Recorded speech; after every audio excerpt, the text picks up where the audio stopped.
Hello guys, welcome to my YouTube channel. और आज हम बात करने वाले हैं मेरे रिज्यूमे पे। ये रिज्यूमे बहुत सारे कंपनीज में शॉर्टलिस्ट हुई थी, जैसे Microsoft, Mastercard, MX, Sprinklr, Commonwealth Bank of Australia, ThoughtSpot और बहुत सारी कंपनीज थी, मुझे याद भी नहीं उनके नाम। तो आज मैं आपको डिटेल में बताऊंगी कि क्या प्रोजेक्ट्स मैंने किए थे। मैंने पहले भी बता रखा है कि मैंने फर्स्ट ईयर सेकंड ईयर में डेव किया था, थर्ड ईयर में एमएल किया था, फिर मैंने उन दोनों को मिक्स भी किया था। तो इस सारे मतलब पूरे रेज्यूमे में आपको पता चल जाएगा कि मैंने क्या क्या प्रोजेक्ट्स किए थे, और आपको फर्स्ट ईयर से आइडिया लग जाएगा कि कैसे प्रोजेक्ट्स करने होते, किस फील्ड में जाना है, वो सारी चीज़ें आप मतलब समझ पाओगे। तो चलो स्टार्ट करते हैं। तो मैंने अपने एरियाज ऑफ इंटरेस्ट लिख रखा है, DSA, web dev, ML, DL. तो ये मेरा एरियाज ऑफ इंटरेस्ट था, तो वो तुम्हारा जो भी है वो तुम यहाँ पे लिख सकते हो। फिर तुम्हारा आ रहा है एजुकेशन। एजुकेशन में तो तुम कुछ चेंज नहीं कर सकते, जो सीजीपीए वो कैंपस ही देगा तुम्हें, और ये जो परसेंटेज उसमें तो तुम कुछ चेंज कर नहीं सकते हो। तब आता है इंटर्नशिप पे। तो मैंने पहले भी बता रखा है कि मेरी जो इंटर्नशिप थी वो टाटा एआईजी में थी। तो इंटर्नशिप के प्रोजेक्ट को भी तो तुम कुछ चेंज कर नहीं सकते हो, बस यही है कि थोड़ा अच्छे से एक्सप्लेन करना चीज़ों को, कि हाँ मतलब छोटा भी काम रहे तो थोड़ा सा ऐसे एक्सप्लेन करना कि हाँ किया है मैंने काम।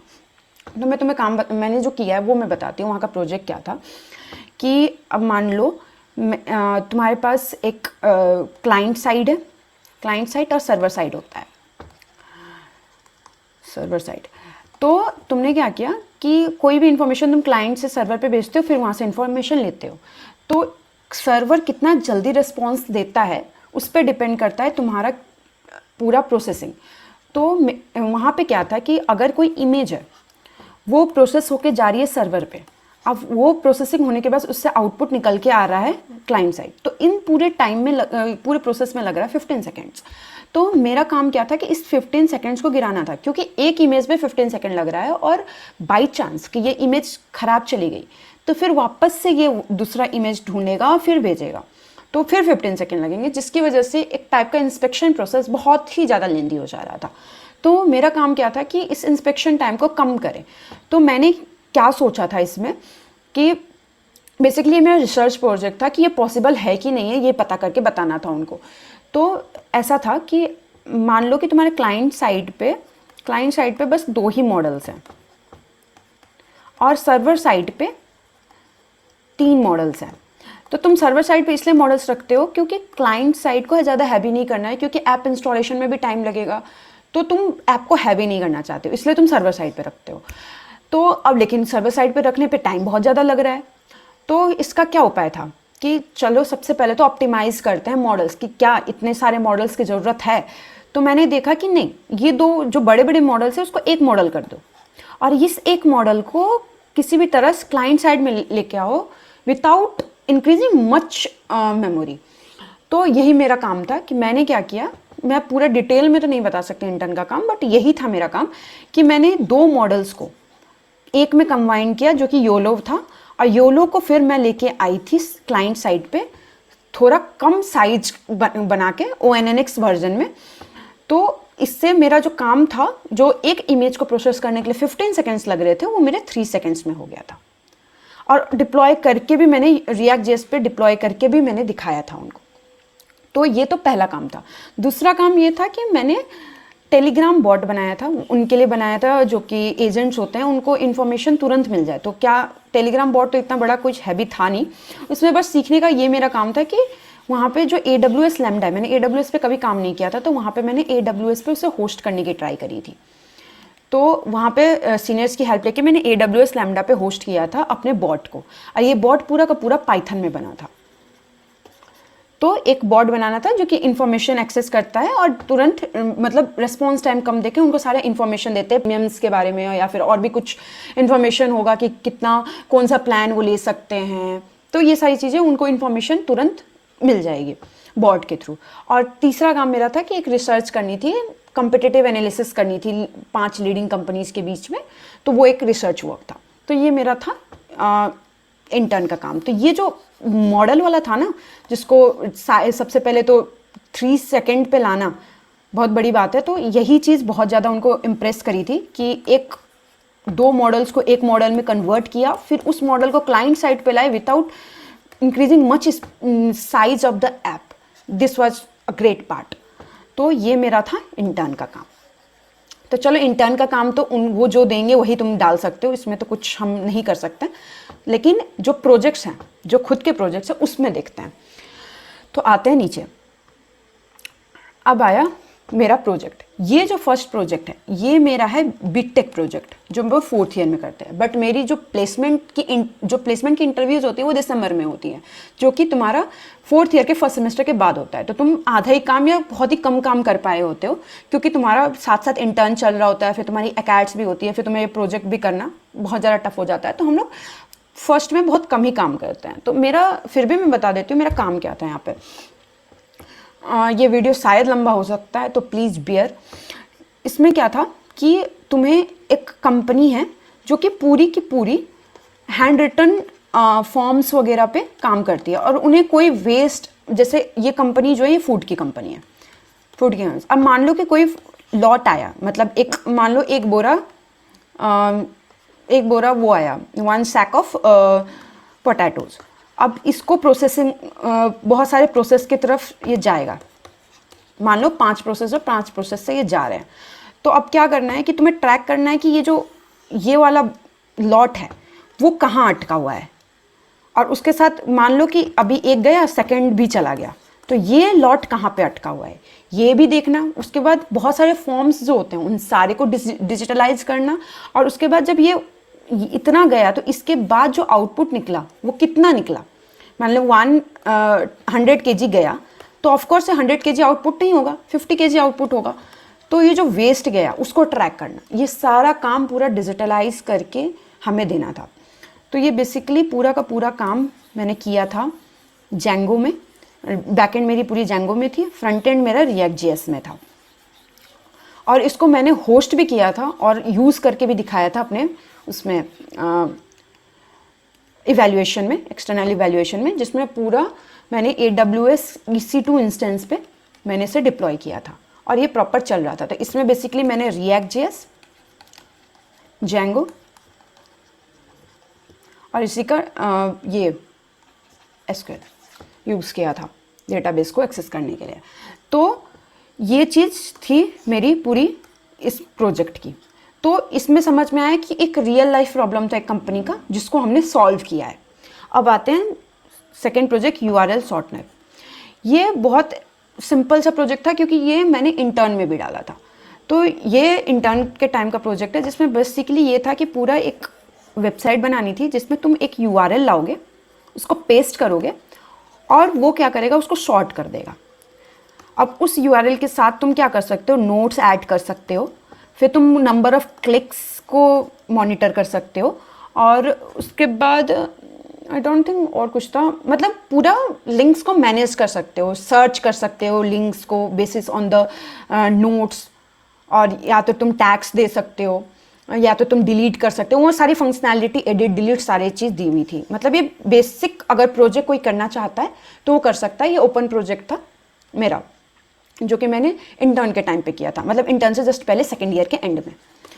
तो इसमें मैंने रिडक्स यूज़ किया था, ताकि सारे जो डेटा एफिशिएंटली मैनेज हो सके। रिडक्स एक थोड़ा होता है कि लोग यूज़ नहीं करते हैं, क्योंकि थोड़ा सा टफ होता है सीखने के लिए, बट मैंने रिडक्स यूज़ किया था। बहुत मतलब टाइम लगा था ये प्रोजेक्ट करने में, मैं मानती हूँ, लेकिन सीरियसली समझने को, सीखने को बहुत मिला था। और ये पूरा मर्न स्टैक में था, पूरा मर्न स्टैक था। तो तुम एक्सप्रेस, रिएक्ट, Node.js, MongoDB, तो इसमें मैंने MongoDB यूज़ किया था, Express.js, Node.js यूज़ किया था, React.js। तो ये वन स्टैक प्रोजेक्ट था। तो तुम्हें यहाँ दिख गया होगा कि मैंने ऊपर वाला प्रोजेक्ट Django React.js में किया था, नीचे वाला Node.js और इसमें किया था React.js में फ्रंट एंड। तो ये हो गया मेरा सेकेंड प्रोजेक्ट। अब आते हैं थर्ड प्रोजेक्ट में। थर्ड प्रोजेक्ट मेरा ML प्रोजेक्ट है, जिसमें मुझे क्या करना था कि ऐसा है कि एक मान लो काऊ है। अब काऊ का एक इंश्योरेंस हुआ, तो इंश्योरेंस हुआ तो क्या करते हैं, वो गाय के ईयर पे एक टैग दे देते हैं कि हाँ ये इंश्योरेंस्ड है। तो अब क्या करते हैं लोग, उस टैग ईयर को काट देते हैं, फिर उसके बाद उसको बोलते हैं कि मेरा गाय मर गया तो मुझे इंश्योरेंस मनी दे दो। तो इस तरीके से वो फ्रॉड करते हैं, और फिर उसको दूसरे जगह लेके जाके फिर इंश्योरेंस करवाते हैं, फिर यही प्रोसेस करते हैं। तो इससे फ्रॉड होता है। तो इस फ्रॉड को कैसे हटाया जाए? तो इसको हटाने का एक तरीका है कि हमारा फिंगरप्रिंट जैसे होता है तो उनका भी एक मजल प्रिंट होता है, जो सामने वाला गाय का होता है उसको मजल कहते हैं, उसके भी प्रिंट्स होते हैं। तो हम क्या करें, जैसे हमारा आधार कार्ड नंबर होता है, तो हम क्यों ना इन केटल्स का भी आधार कार्ड नंबर बना दे, मतलब आधार कार्ड नहीं, एक नंबर बना दे, यूनिक नंबर, जो कि उनको आइडेंटिफाई करे और वो सारे जगह सर्कुलेट रहे, एक कि सारे जो कंपनीज हैं वो उसको एक्सेस कर पाएँ, जो ये इंश्योरेंस केटल के इंश्योरेंस करवाती हैं, तो वो सारे उसको एक्सेस कर पाएँ। तो ये मेरा काम था कि मैंने क्या किया था, इसमें पूरा मैथमेटिक्स लगाई थी। पहले उसके फीचर्स निकाले थे, फिर बहुत सारे उसके फीचर्स के डेंसिटी, रिज डेंसिटी वगैरह बहुत सारी चीज़ करके फिर के मीन्स क्लस्टरिंग यूज़ करी थी और उससे मैंने उनके लिए यूनिक नंबर निकाला था। जैसे हमारा आधार कार्ड नंबर होता है तो कुछ नंबर हमारे स्टेट को रिप्रेजेंट करता है, कुछ मेल फीमेल को रिप्रेजेंट करता है, तो वैसे 6 डिजिट नंबर बनाया था कि जिसका हर डिजिट एक फीचर रिप्रेजेंट करता है और उस फीचर से हमने नंबर बनाया था और एक यूनिक नंबर दिया था। ये मेरा बायोमेट्रिक केटल, ये भी बहुत ज़्यादा मतलब अच्छा प्रोजेक्ट था और ये मैंने बताया भी था अपने इंटरव्यू में। तो ये हो गया मेरा थर्ड प्रोजेक्ट इसका। अब आते हैं फोर्थ प्रोजेक्ट। फोर्थ प्रोजेक्ट भी एमएल वाला ही था, डीएल में। इसमें क्या करना था मुझे, ये भी बहुत सिंपल प्रोजेक्ट था और ये भी मेरे इंटर्न के टाइम था मेरे पास। इसमें मैंने क्या किया था कि एक इमेज है, उसको मुझे कुछ क्लासीफाई करनी थी कि ये क्या मतलब किस कैटेगरी में फॉल करता है। बहुत सिंपल सा CNN यूज़ करके हम इसको क्लासीफाई कर सकते हैं कि ये किस में था। तो ये तो CNN हो गया कि जिसको भी पता है, कन्वोल्यूशन न्यूरल नेटवर्क, तो ये तो बहुत सिंपल है अगर किसी को ML पता है तो। बट इसमें बस एक चीज़ ट्विस्ट थी कि हमें क्या करना था, एक इमेज को कंप्रेस करना था छोटे इमेज में, फिर इसको डिकम्प्रेस करना था। जैसे हम अगर किसी भी इमेज को सर्वर पे भेजते हैं तो जितना बड़ा फाइल साइज होगा उतना ज़्यादा टाइम लगेगा। तो इसमें क्या करना था कि हमें इमेज को छोटा करना था और उसके बाद उसको फिर से रिसाइज करके उस सर्वर पे पहुंचने के बाद फिर उसको रिसाइज करना था और उसको उस पर प्रोसेसिंग करनी थी। तो यहाँ पे यूज़ होता है ऑटो इनकोडर्स। ऑटो इनकोडर्स क्या करती है कि तुम्हारे इमेज को कंप्रेस कर देगी और वापस रिकम्प्रेस करेगी तो सेम टू सेम इमेज बना देगी। तो बेसिकली इसमें ऑटो इनकोडर्स का मेन काम सीखना था। CNN तो नॉर्मल जो होती है वही यूज़ करी थी। तो ये जो दो प्रोजेक्ट है, URL शॉर्टनर और ये वाला, ये मेरे इंटर्न के टाइम पे था और ये मैंने फाइनल ईयर के टाइम पे किया था प्लेसमेंट के लिए। और ये इंटर्न तो मेरा वही भी उस समय नहीं था, इंटर्नशिप के टाइम पे।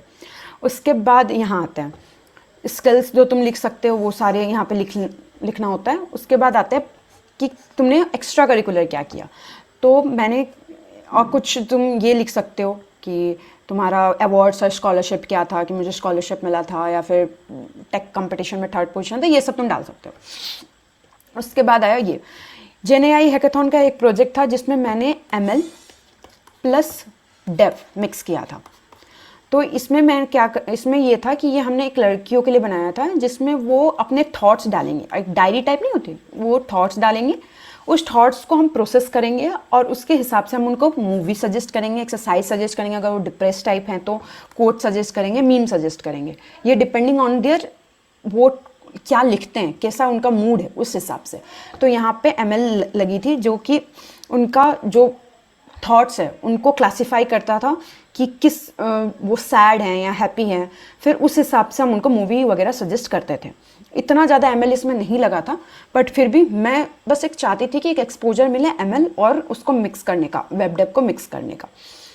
फिर तुम एक्स्ट्रा करियर, जो मैं एक मेंबर थी गैजेट सेल में, वेब सेल में ही थी मेंबर, वो मैंने लिखा। उसके बाद मैं academic under graduate teaching assistant भी थी एक कोर्स में, तो उसको भी लिखा था। तो ये सारे एक्स्ट्रा करिकुलर तुम लिख सकते हो।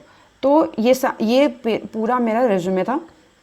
तो तुम्हें दिख गया होगा कि मैंने बेसिकली ML भी किया है, DL भी किया है, वेब डेव भी किया है, मिक्स भी किया है उनको। और मैंने रियल लाइफ प्रोजेक्ट्स किए हैं, जैसे ये वाला जो था ये कंपनी के लिए था, ये बायोमेट्रिक कैटल आइडेंटिफिकेशन भी तुम मान सकते हो कि एक कंपनी के लिए था, ये इंटर्न तो था ही। तो ये जो दो था वो तुम इंटर्न के टाइम पे डाल सकते हो क्योंकि उस समय हमें ज़्यादा एक्सपोजर नहीं होता, तो उस समय सीखते, मतलब जो हम प्रोजेक्ट्स करते हैं वही डाल देते हैं। बट आई विल सजेस्ट कि कुछ ऐसा चीज़ निकालो जो कि तुम्हें प्रॉब्लम फेस हो रही हो और उस पर काम करो, क्योंकि जब तुम रियल लाइफ प्रोजेक्ट करते हो ना और इंटरव्यूअर को बताते हो तो वो बहुत ही ज़्यादा इंप्रेस होता है, ये मैंने देखा है। और मैं ये सजेस्ट भी करूँगी कि अभी तुम फर्स्ट ईयर सेकेंड ईयर में हो तो स्किल सीखो और एक प्रॉब्लम उठाओ और करते जाओ। पहले तो नहीं होगा, तो पहले तो जब जो तुम सीख रहे हो उसका पहले एक प्लेलिस्ट, मतलब काफ़ी सारे प्रोजेक्ट्स लोग करते हैं, वो प्लेलिस्ट फॉलो करके एक आध प्रोजेक्ट कर लो, जिससे तुम्हें आइडिया मिल जाएगा कि कोड कैसे करना होता है, फाइल्स कैसे मैनेज करनी होती हैं। जब वो तुम्हें समझ आने लगेगा उसके बाद तुम उसी को एक रेफरेंस रख के अपना खुद से एक प्रोजेक्ट बनाओ, तो तुम्हें आइडिया मिल जाएगा। जब तुम ये कंप्लीट करोगे ना कि एक एक, मतलब मान लो कि ये फाइल कहाँ बनती है तुम्हें पता नहीं, तो उसका रेफरेंस ले लिया, वहाँ पे बना दिया, क्या लिख के स्टार्ट करते हैं वो नहीं पता, उसको देखा लिख लिया, तो जब तुम एंड करोगे ना तुम्हें बहुत ज़्यादा कॉन्फिडेंस मिलेगा कि हाँ अब मैं प्रोजेक्ट कर सकता हूँ। तो मैं कहूँगी कि एक आध देख के प्लेलिस्ट से प्रोजेक्ट कर लो, उसके बाद खुद एक प्रॉब्लम आइडेंटिफाई करो, या फिर तुम्हारे सीनियर्स होंगे या फिर तुम्हारे प्रोफेसर्स होंगे उनके अंडर प्रोजेक्ट कर लो, क्योंकि वो भी रियल लाइफ प्रोजेक्ट देंगे, तो ये तुम्हारे इंटरव्यू में बहुत हेल्प करेगा। तो यही सजेशन है कि प्रोजेक्ट्स अच्छे करना, ये जरूरी नहीं है कुछ भी प्रोजेक्ट लेके डाल दिए, प्रोजेक्ट्स अच्छे करना और उनको एक्सप्रेस अच्छे से करना कि हाँ मैंने बहुत बड़ा प्रॉब्लम सॉल्व किया है, कि भाई ये बहुत बड़ा प्रॉब्लम था और ये सॉल्व करना ज़रूरी था। I think this will be enough for you. Thank you.